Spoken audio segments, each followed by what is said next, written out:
This was about 2017, the year 2017. And I just remember Tay and I had been married for a little over a year and a half. So this was a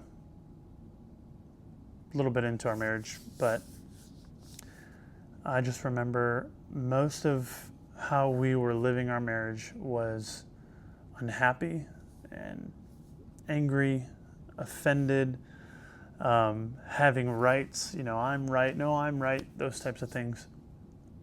And I just remember around 2017 that I was thinking, man, we are going to get divorced. And I couldn't believe that I have found myself in that place. And I remember Tay had went to work the one night. She was working late. I was laying in bed, just depressed, anxiety ridden with just thoughts of, well, what's this going to look like? How do we play this out? How do we handle this?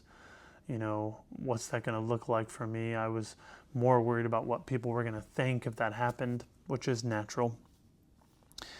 And I remember laying in bed that night. I came across the sermon that was being preached.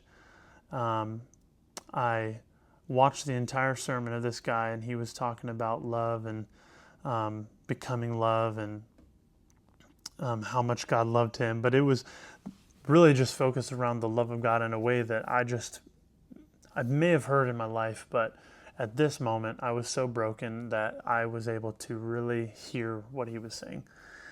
And I remember laying in bed that night and ready to throw away my faith, ready to give up on being a Christian, because what I had seen just being a Christian, the world didn't look any different for me than it did for anyone who didn't believe in God. I claimed to be a Christian, but I was just as miserable. I claimed to know God, but I was just as depressed and anxious. I claimed to know God, but I was just as easily offended and had just as many rights as everybody else.